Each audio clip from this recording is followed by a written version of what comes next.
Hey guys, welcome to Gaussian Blur. My name is Gus, and in today's tutorial I'm gonna teach you a little bit about masks, how you can use them, how do they work, and yeah, let's get right into it. I'll try to keep this tutorial a little bit shorter because I know last week tutorial was very long, so let's try to keep this maybe under 15 minutes, I hope. Okay, let's get into it. So the first thing we're gonna do is we're gonna open a new file. That's the other thing I want to show you guys for those of you who are like very new to this program. And we're gonna do that by just going inside Photoshop and you're gonna click Command N or Control N in your PC. And by doing so, you're gonna open this tab that says New Document. Now you can here control what type of document you wanna create. And we have all these options here, but we really don't need to go into them because you are only gonna focus on this part. So here you're gonna name your file. So let's put here real quick tutorial. Okay, and here it's your size. Now you can work in pixels, inches, centimeters, blah blah blah, but we're gonna work in inches because I am a photographer, and yeah, that's how I work. And for this file, I'm gonna go with 11 by 8.5, which is a orientation of horizontal orientation, and that will work nicely. For resolution, depending on what do you want your file for, you could work from 72 up to 300. I always work in 300 because I like my pictures to look very high resolution. But if you are planning to upload the pictures, you can just go with 72 and it'll be fine. And this is pixels per inch. Okay, it's DPI also. And what else? Okay, so we have color mode. You're always going to work in RGB unless you're planning to print, and if you're going to print in a press print, not the usual printing you do, those kind of printing you just go RGB, it doesn't matter, and the printer will do the conversion to CMYK. Yeah, if you don't know what that is, just let me know and I'll make another video to explain that. And the background, just go with plain white. And we just hit create. Okay, so now we have our document. And I'm gonna start by pretty quickly explain a little bit about layers. So on this side of the screen, you have your layers panel, okay? So here we're gonna see every and each layer we create on Photoshop is gonna show up here. So right now we only have the background, which is locked by this little lock, and yeah. So to be able to start working, we need to create some layers. Now, each time you bring a photo or each time you create a text or whatever you bring into Photoshop, it will bring it as a layer. It doesn't matter what type of picture or what type of image it is, it will be a layer. So right now we're gonna work with some empty layers. We're gonna create empty layers by clicking on this little button down here.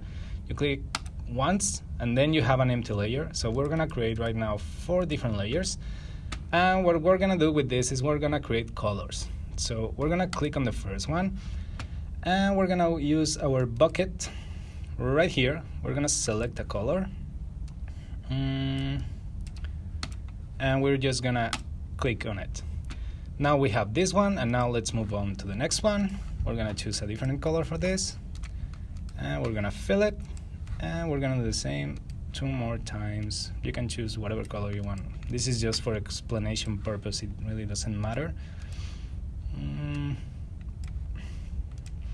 Okay, so now we have 1, 2, 3, 4 layers and our background.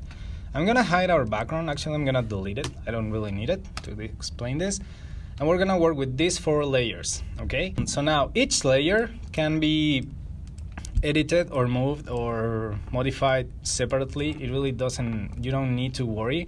And the way it works is the layer that is in the bottom of this area, it's all the way on the back in the screen.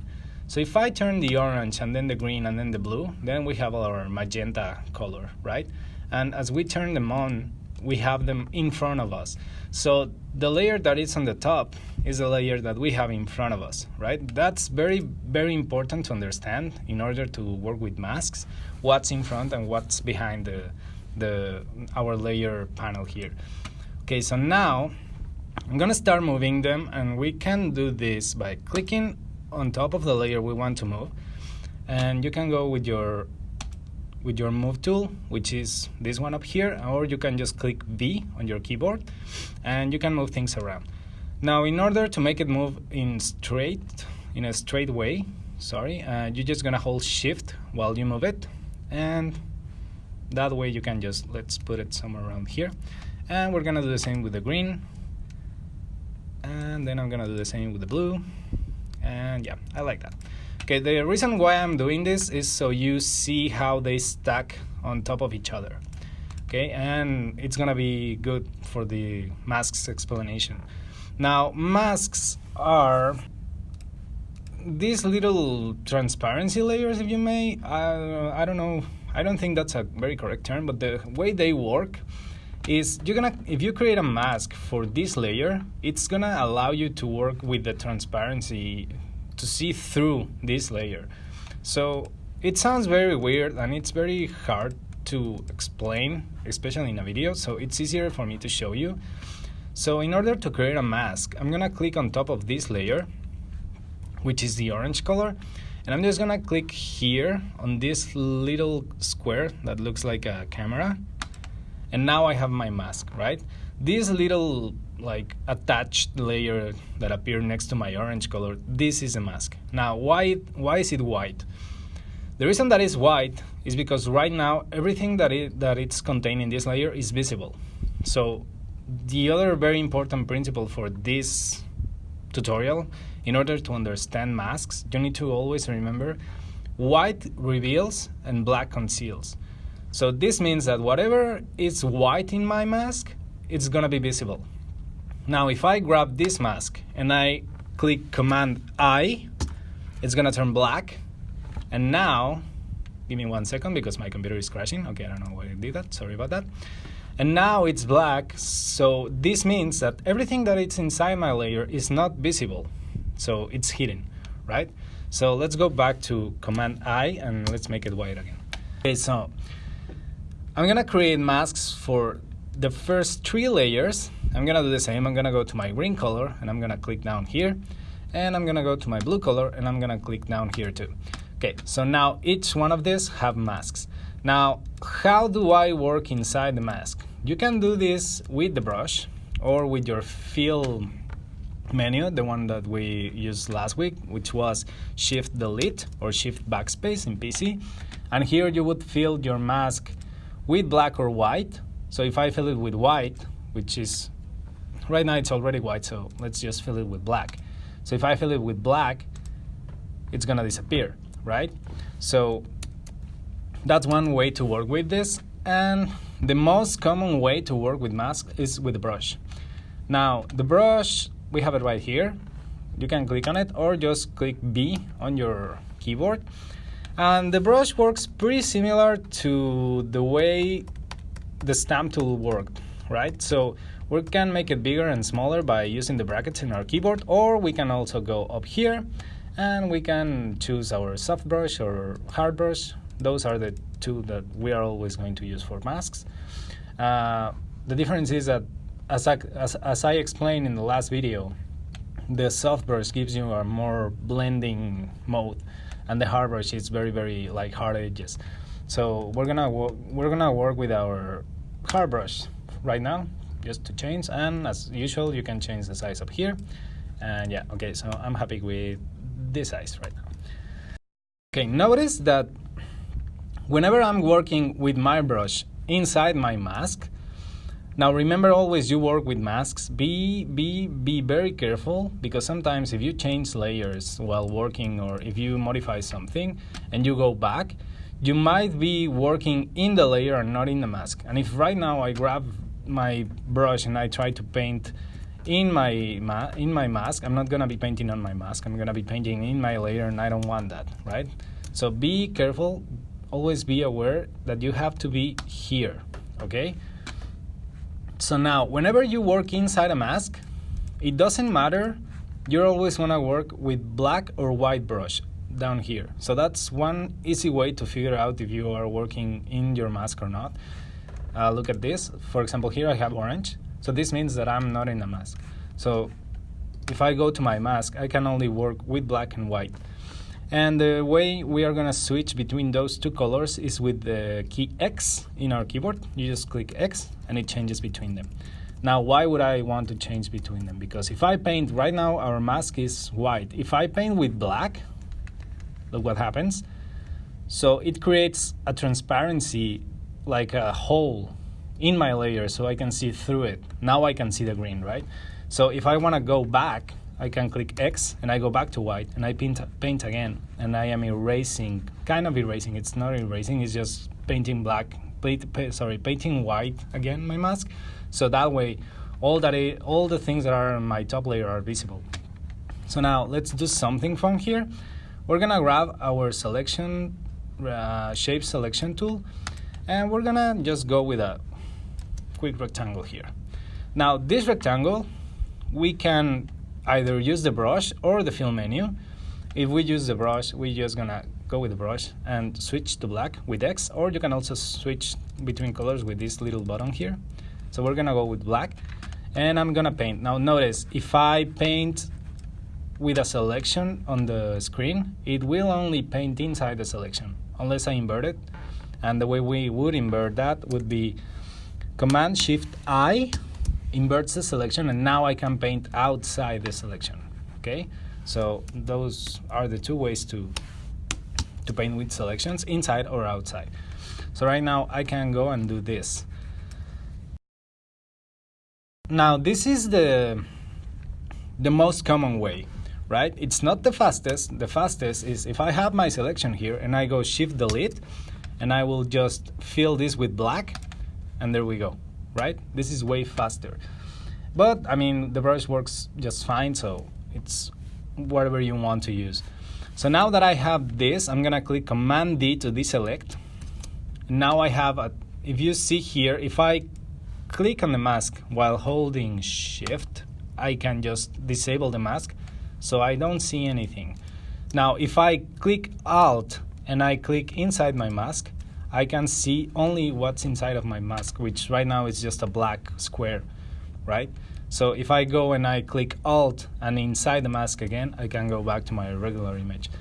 So let's go and click on the next mask, and let's make another shape.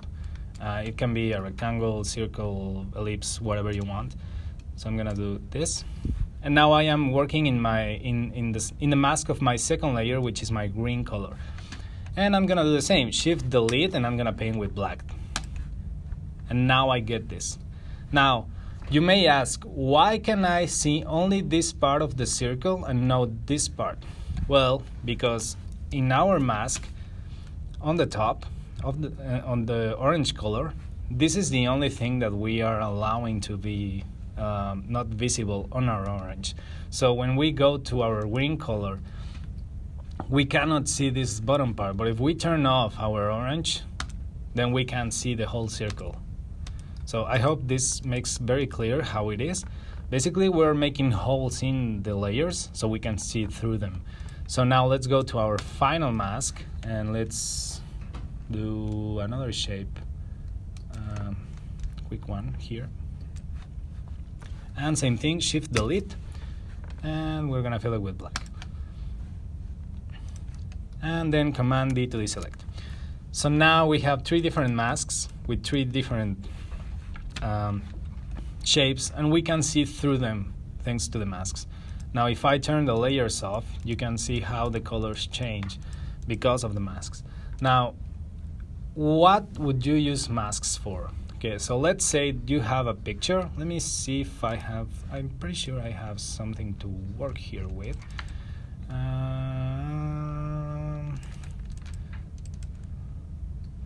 So let's bring this, let's bring this one to Photoshop. So I'm gonna show you what you can do with masks and why would you use them. And this will be a bonus. I'm gonna show you a pretty cool way to select something. It's not gonna be perfect because of the time factor, but I'll try to make it as good as I can. Okay, so now I'm gonna show you as a bonus how to make a quick selection. And yeah, okay, so first let me find another picture that we can use as a background.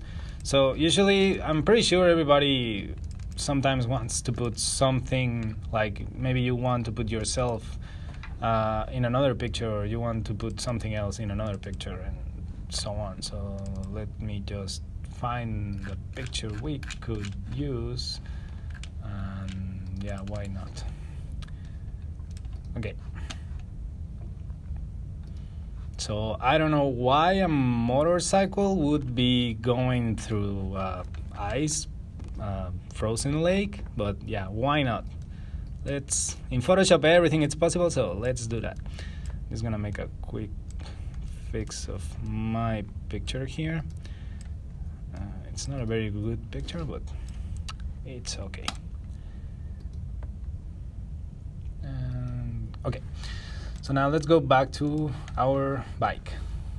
Okay, so here, the fastest way to select this and make a mask, it's gonna be, first of all, as I explained before, you wanna duplicate your layer, so we're gonna go Command J, and once we have it duplicated, we're gonna go with Select and Color Range. Now that we have selected color range, we're just gonna click with the little eyedropper on the white, and while holding Shift, we're gonna get this little plus sign on top of our eyedropper, and we're gonna click a couple of more times on different parts. And we click OK, and that will give us a selection. And if we go and create a mask with that selection, and we hide the background, we're gonna get this. Now this is inverted. As I told you before, whatever is white in the mask is visible, and whatever is black in the mask is invisible. So if we invert this mask by clicking Command I, now our bike is visible. Now I know it's not perfect, bear with me, it's for time purposes. So we're gonna grab our bike with the Move tool, or clicking V on our keyboard. We're gonna grab the bike, and we're just gonna put it here. And with Control T or Command T, we can bring this transform menu, and we're gonna holding Shift, make it smaller, and we can rotate it too. And let me make some quick distort so we get, and also let me do my horizon line, because if not, somebody is gonna start complaining. Again, I'm not gonna say names. You know who you are. And I'm gonna put this here, and I'm gonna make this smaller and rotate it again right about there. It's not perfect, but it's something. Now you may see that we have a white frame here. Now that's because of the mask. If you go back up here and you click on the mask and you go with your black brush, you can just delete that pretty quick. And that looks pretty good. And now just to make it like more realistic, we could just double click up here. We're gonna open the layer style menu, and we're gonna click on here and drop shadow.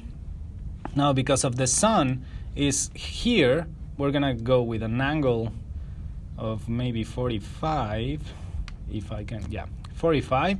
And here you can just control your shadow, the spread and the distance and the size. That looks pretty good to me, and I just click OK, and now I have my composition. Now notice how the shadow makes a huge difference. If I turn it on and off, it makes it look so much realistic. And just to finalize, we can just go with levels, Command L, and mess around with them so it matches more with the picture. And yeah, that would be it. So this is a pretty cool way and quick to use masks, and like it looks pretty good, and it took us 30 seconds, maybe 1 minute to do it. And yeah, so that's how masks work. I hope this tutorial was useful for you guys again.